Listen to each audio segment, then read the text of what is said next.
हा घ्या चहा. हे बघा, मला तुमच्या आई बापाला काही सांभाळणं होणार नाही. त्यांची राहण्याची वेगळी सोय करा. अगे काय झाले तुला, असं का बोलती तू? असं का बोलते म्हणजे? त्यांचं धुणं भांडी खाणं पिणं माझ्याच्याने काय होणार नाही. त्यांची सोय करा तुम्ही. त्यांची सोय करा म्हणजे? अगं त्यांनी काय केलं तुला नेमकं एवढं? त्यांनी काय केलंय म्हणजे? त्यांच्या हाताखाली करणं काय माझ्याच्याने होणार नाही. तिकडे अनाथ आश्रमामध्ये सोय करा, नाही तर कुठं पण करा, पण ह्या घरातून त्यांना बाहेर काढा. काय? त्यांना घराबाहेर काढा? आणि हे घर कुणाचं आहे मग? म्हणजे त्यांनी कमावलेल्या घरातून त्यांनाच बाहेर काढायचं?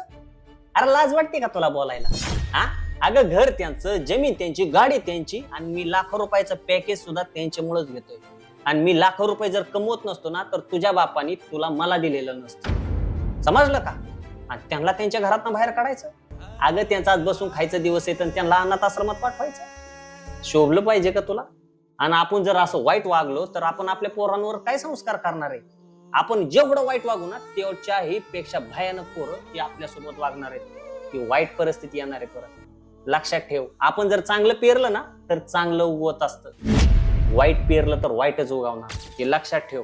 आणि तुला वाटत असेल ना माझ्या आई बापाच्या हाताखाली नाही करायचं, तर तू काय करायचं, तुझा बिछाना उचलायचा आणि तुझ्या बापाच्या इकडे जायचं. तुला जर वाटत असेल ना तिकडे जाऊन मी सुखी राहीन, तर बेशक तिकडे सुखी राहा. हो, असं नका बोलू. मी बोलता बोलता बोलून गेले. माझं चुकलंच बरं का. हे जे काही वैभव आहे ना ते त्यांच्यामुळेच आहे.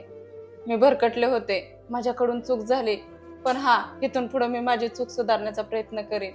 माझं चुकलं बरं का, मला माफ करा. आणि हा, इथून पुढे जे काही बनवीन ना त्यातला पहिला घास मी माझ्या सासू सासऱ्यांसाठी देईन. प्लीज मला माफ करा. असू दे, तुझी चूक तुझ्या लक्षात आली ना, बास झाली. अगं हे जे काय आहे ते आपलंच आहे ना. आई वडिलांनी ह्यांनी आपल्यासाठीच करून ठेवलंय ना, मग आपण का वाईट वागायचं? आणि अजून एक लक्षात ठेवायचं, आपण किती जरी मॉडर्न झालो ना तरी आपल्यावर केलेले संस्कार कधी विसरायचे नसतात. खरंय.